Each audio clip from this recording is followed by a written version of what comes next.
Please welcome to the stage, Carol Schlanger. We were down to our last sack of brown rice and gallon jar of pinto beans. It was 1972 and I was living at Floras Creek, a commune deep in the Oregon woods. Our only legal source of food stamps, Moonlove, a single mother, had just left us to return to her hometown of Sugarland, Texas, where surely she'd have to go back to being called Betty.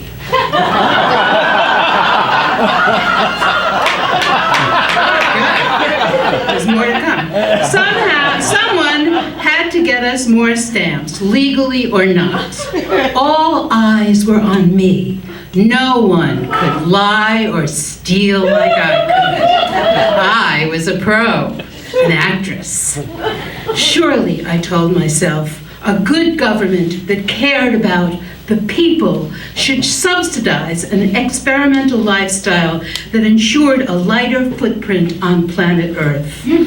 We back to the land hippies were environmental revolutionaries, experimenting with simplicity, community, and natural alternatives to a chemical world, doing for America what America could not do for itself. I was about to become a liberator of government funds, a Robin Hood, a thief. Stealing came naturally to me. I'd been shoplifting since I was 9. Jacks, pickup sticks, Spalding balls, double bubble gum. At 15, I was caught swiping an Angora cardigan from the Orvax department store. Charges were not pressed, but they did contact my parents. And when I got home, my lawyer mother gave me her very best professional advice. Carol, what's the matter with you? Never do anything illegal where you might get caught. I took her deeply maternal advice to heart and stopped.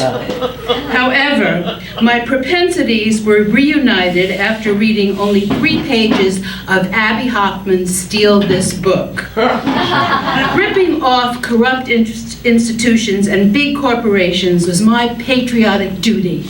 And as a good American, as a good American, I was happy to volunteer. Frankly, I was just a little slap happy. How are we doing? Up against the wall, motherfucker. I'm sorry. What I really meant was all we are saying is give peace a chance.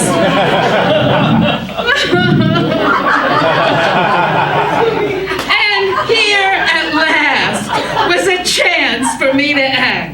My hippie wilderness skills were seriously wanting. I hated spiders and snakes. I couldn't chop wood. I couldn't light a fire. I couldn't bake bread, drive a truck, roll a tight joint, and I fainted at the sight of blood.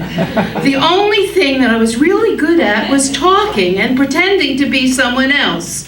Getting food stamps would be the role of a lifetime. If I could just pull it off. I couldn't wait. My character motivation was there, and my hair was absolutely perfect. The morning of my stamp verification appointment, I snuggled up with Greta, our goat, and rubbed my body up against her back and flanks. Her goat odor went beautifully with my backstory. I was a mentally challenged backwoods housewife with 4 children and a blind husband.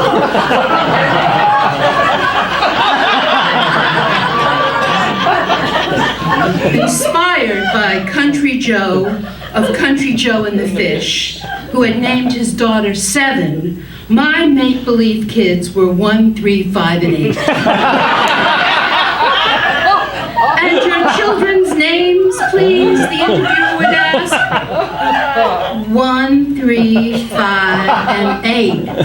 I'm sorry, perhaps you misunderstood me. Not their ages, their names. 1, 3, 5, and 8.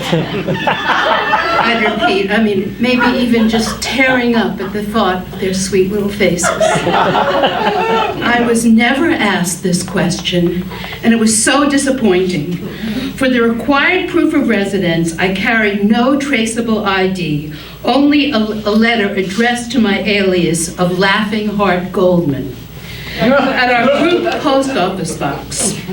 Now, the dim fluorescent lighting and the gray walls of the Curry County Welfare Department packed this heavy institutional wallop.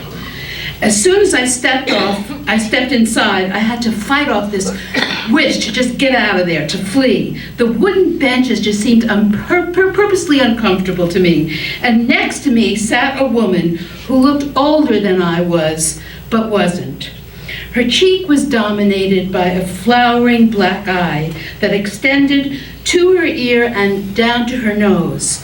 A dirty-faced boy of about 3 sat asleep in her lap. His nostrils were encrusted with snot, and a viscous stuff bubbled out of him as he breathed in and out. A big clock sat on the wall. I had nothing to do but listen to it tick. Being poor, my time was no longer of value. I had forfeited it and might have to wait many hours for my turn.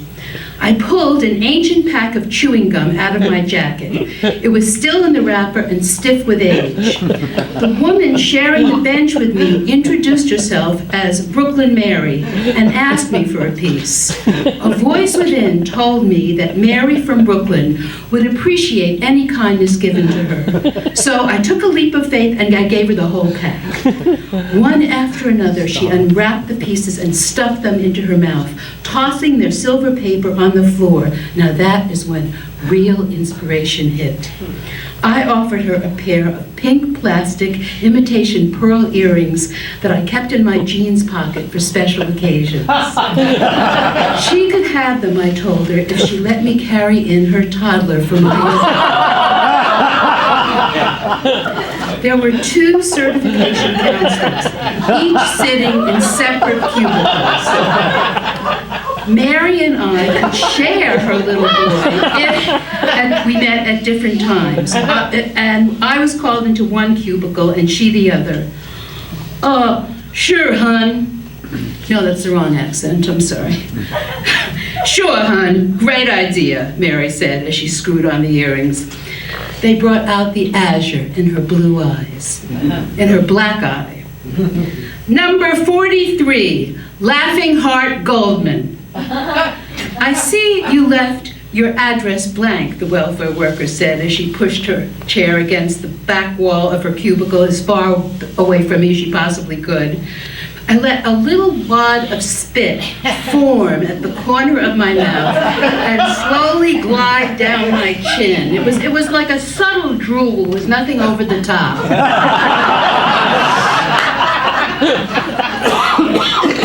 We're 6 miles up the creek, just past the big myrtle tree, I answered.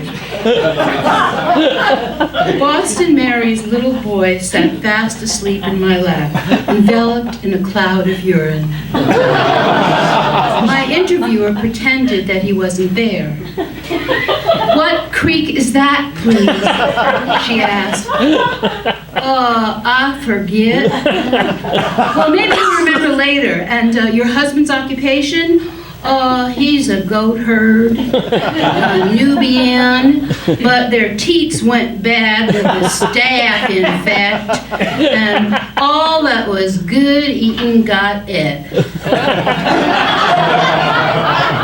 She shook her head and certified my 6-person household for $600 for 3 months. 3 months! $1,800 worth of free food. Visions of sesame seed butter danced in my head. This was the score of all time, more than anybody at Floras Creek had ever received. Surely I deserve some acknowledgement. Ladies and gentlemen of the Academy. Thank you. I'm deeply moved and deeply grateful. Boston Mary watched me as she reached for her little boy, Waking, he looked up at me and seeing that I was not his mother, took a handful of my long Janis Joplin hair and pulled it really hard. Mary had to unwind his fingers one by one to make him let go. "Hey," she said to me as she slapped his grimy hands away. When he tried to grab on again, "Where's my cut?" If I had thought the earrings had sealed the deal, I was sadly mistaken. Opening a booklet, I tore out a 20 and handed it to her. She stared at me with such contempt, I immediately handed her 3 more 10s. "Jew," she mumbled. Well, actually, she said it pretty loud. And walked toward the exit. "Nazi!" I shouted after her. But it was too late. She was already out the door. The thrill was gone. An ancient hit hurt. I looked down at my mud-encrusted shoes, my torn skirt, my filthy blouse.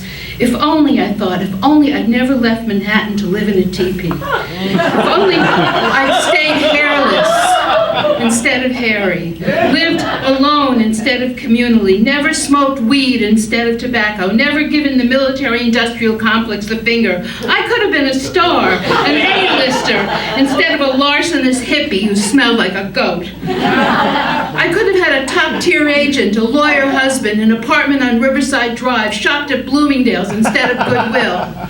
But then, well, what if my agent dropped me and I couldn't get work and I stayed in bed for weeks and stopped brushing my teeth and my husband left me and I lost my home and became a hopeless alcoholic, huddled on subway grates to keep warm, tossed aside like living garbage into the street.